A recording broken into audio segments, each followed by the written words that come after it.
7 लोक कल्याण मार्ग छोड़िए, पूरे देश में पत्ता नहीं हिलता। तो क्या ये उनकी जानकारी में नहीं है? और अगर जानकारी में नहीं है तो 9 साल से आप क्या कर रहे थे प्रधानमंत्री बने हुए, जब आपको अपने ही आंगन में क्या चल रहा है उसकी जानकारी नहीं है? चले साहब यूक्रेन में जाकर शांति लाएंगे अरे अपने आंगन में तो देख लीजिए क्या हो रहा है। अब हमें यह भी जानकारी लेनी है, संशय है मन में, शक है और बड़ा लेजिटिमेट डाउट है हमारे दिमाग में कि ये जो ईडी सीबीआई बन के लोगों के घरों में जाते हैं, ऑफिस में जाते हैं, ये असली हैं या ये भी जहां प्रधानमंत्री कार्यालय की का नाम लेकर कोई ठगी करने की हिम्मत और हिमाकत कर सके, ये दौर हमने कर। पिछले कुछ महीनों में जितने जालसाज, फरेबी, नामवर जिनको हम 2 नंबरी कहते हैं, जितने पकड़े गए, कई हैं जो नहीं पकड़े गए अभी भी, वो सब इस नेतृत्व के करीबी दायरे में होने का दावा करते हैं या वाकई होते हैं। कई लोग तो विदेशों में सेटल हो गए अपना काम तमाम करके, और कई हैं अभी भी जो प्रधानमंत्री कार्यालय, भाजपा के दफ्तरों में, संघ के समर्थित जो लोग हैं उनके आसपास घूम भी रहे हैं, उनसे जिसको अंग्रेजी में कहते हैं लेजिटिमेसी भी लेते हैं और अपना काम कर रहे हैं। मैंने खुद यहीं इसी मंच से गुजरात के महाठग किरण पटेल के बारे में आपसे चर्चा की थी। वो किस्सा अभी पूरा नहीं हुआ है, उसमें कई और परतें खुल रही हैं। There are several layers to the story of Kiran Patel which I had in an earlier press conference discussed here. इस व्यक्ति ने फर्जी तरीके से कश्मीर जैसे संवेदनशील इलाके में जाकर और Z+ सिक्योरिटी ली। फिर एक संजय राय शेरपुरिया की चर्चा हुई, जिन्होंने अपना एड्रेस भी यहीं रेस कोर्स के आसपास का दे रखा था। और ऐसा महान ठग था जिससे जम्मू कश्मीर के उपराज्यपाल मनोज सिन्हा ने भी लोन ले रखा है 25 लाख का। मतलब कमाल के ठग हैं। 350 करोड़ का गबन किया, 25 लाख बड़े नेता है मनोज सिन्हा जी, उनको कर्जे में दे दिया। आप सब जानते हैं, मुझसे बेहतर जानते हैं कि जो मोदी जी के मंत्री हैं, बेचारों को फीता काटने तक की इजाजत नहीं है,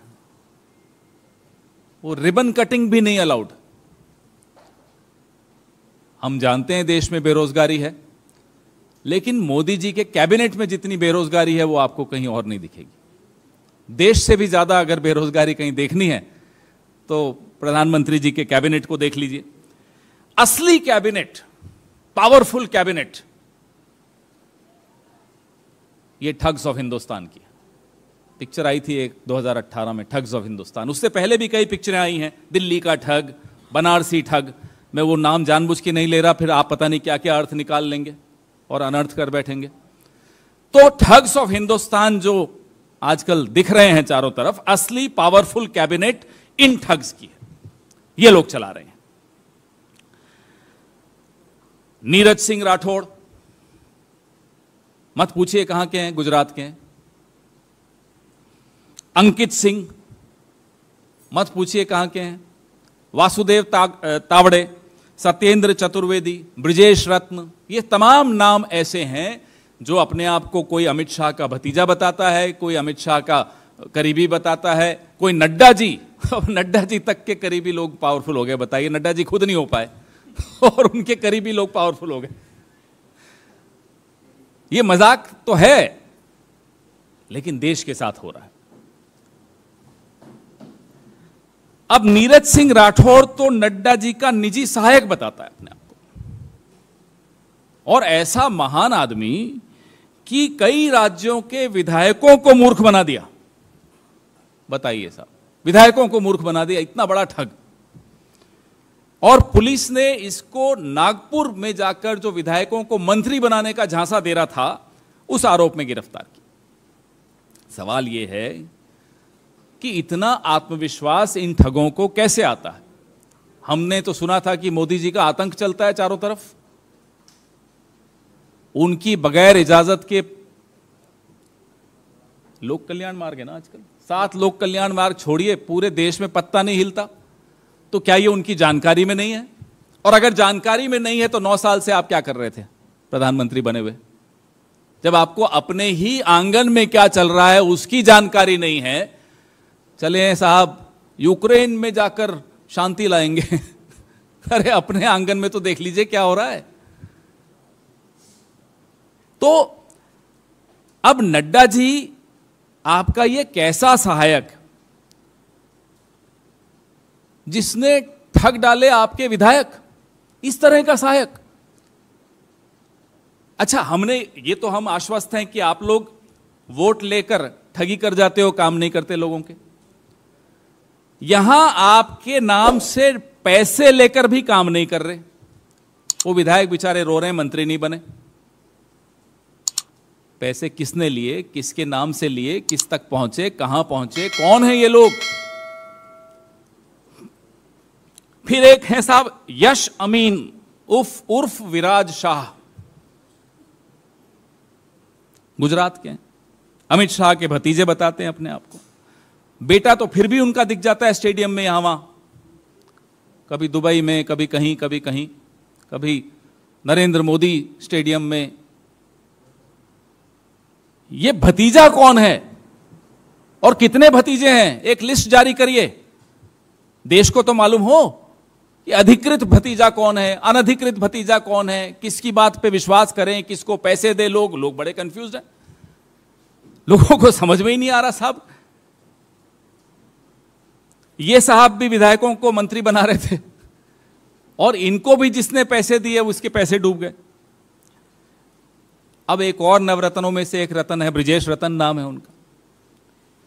अब ब्रिजेश रतन जो हैं ये भाजपा नेता के बेटे हैं और ये भी अपने आप को अमित शाह के करीबी बताते हैं। एक व्यवसायी से इन्होंने 2 करोड़ की धोखाधड़ी की, 100 करोड़ का रेलवे का टेंडर दिलवाने की एवज में। शिकायत हुई, कोई कार्रवाई नहीं हुई। अब कार्रवाई क्यों नहीं हुई, मुझसे बेहतर आप समझते हैं। हम जानते हैं, जानते तो थे, मानते भी थे कि अमित शाह मोदी जी के करीबी हैं, लेकिन इधर कुछ बीते दिनों में सुनाई दे रहा है, कुछ हो रहा है। कुछ भी हो रहा हो, अमित शाह के करीबी जितने ये नाम मैंने आपको लिए हैं, ये पिछले 9 साल से बचे रहे, अपना काम करते रहे, ठगी करते रहे, लेकिन बचे रहे। कौन बचा रहा था? अब आते हैं जी अंकित कुमार, दूसरे हैं वासुदेव, तीसरे हैं सत्येंद्र। ये अपने आप को पीएमओ का अधिकारी बताते हैं। शाह तो शाह, शहनशाह भी कोई कम नहीं है हमारे। उनका भी नाम लेकर 3-3 लोग प्रधानमंत्री कार्यालय विजिटिंग कार्ड्स छपा रखे हैं। अब हमें तो नहीं समझ में आता, क्योंकि हमने और भी कई दौर देखे हैं। आप लोगों ने में से कुछ लोग ऐसे हैं जिन्होंने कई दौर देखे हैं। अटल जी का दौर देखा, डॉक्टर मनमोहन सिंह जी का दौर देखा, कुछ लोग ऐसे हैं जिन्होंने पहले के भी दौर देखे। ऐसा दौर कभी नहीं देखा जहां प्रधानमंत्री कार्यालय का नाम लेकर कोई ठगी करने की हिम्मत और हिमाकत कर सके। ये दौर हमने पहली बार देखा और बदस्तूर लगातार ये दौर हम देखते चले जा रहे हैं। लगातार कोई ना कोई नाम आ ही जाता है कि साहब इसने विजिटिंग कार्ड छपवा लिया, कोई Z+ ले रहा है, कोई लोन दे रहा है आप ही के LG को। ऐसे महान लोग। ऐसा लगता है कि ठगी का एक बहुत बड़ा बरगद नई दिल्ली में है और उसके नीचे छोटे छोटे खरपतवार की तरह ठग चल रहे हैं, उगते जा रहे हैं, उगते जा रहे हैं। इनको श्रय प्राश्रय किसने दे रखा है, शरण किसने दे रखी है, इनको प्रोटेक्शन कौन देता है? Who gives protection to these petty thugs, petty criminals who are misusing the names of the Prime Minister of India, of the Home Minister of India? It's not a joke. It's a very serious security concern also. I may be laughing about it, but it's not a joke. कोई नड्डा जी का नाम ले रहा है, हमें तो लगता है कि सब एक ही शाख के पंछी हैं, शाखा के भी हो सकते हैं। अब अगर इनका किसी वीवीआईपी से संबंध नहीं है तो ये बच के कैसे निकल जाते थे लगातार, और अब अभी कई हैं, अभी कुछ नाम हमें अनधिकृत रूप से मिले हैं, हम भी इंतजार कर रहे हैं, देखते हैं वो पकड़े जाते हैं या नहीं तो हम भी खुलासा करेंगे। कोई कठोर कार्रवाई नहीं होती, न ईडी इनके पीछे, न सीबीआई इनके। हमें मालूम है ईडी सीबीआई महाराष्ट्र में व्यस्त है, छत्तीसगढ़ में व्यस्त हैं, राजस्थान में व्यस्त हैं, झारखंड में व्यस्त हैं। इतने कितने व्यस्त हो गए आप लोग सरकारें बनाने में और सरकारें गिराने में कि असली काम भूल गए अपना। इनमें से कोई एक किसी के पीछे ईडी पड़ी हो, बताइए। 2-2 करोड़ का आपने रिश्वत ली 100 करोड़ का टेंडर दिलवाने के लिए, कहां है ईडी? अब हमें यह भी जानकारी लेनी है, संशय है मन में, शक है और बड़ा लेजिटिमेट डाउट है हमारे दिमाग में कि ये जो ईडी सीबीआई बन के लोगों के घरों में जाते हैं, ऑफिसेज में जाते हैं, ये असली हैं या ये भी तो अब ये जानकारी तो या तो आने वाले महीनों में कुछ और खुलासे होंगे या जवाब दें प्रधानमंत्री जी, ये माजरा क्या है, किस तरह की सरकार चला रहे हैं, कैसे आप ये देश चला रहे हैं। और नड्डा जी, अगर आप पार्टी चला रहे हैं तो कैसी पार्टी चला रहे हैं कि आपके सहायक ही विधायकों को लूटें?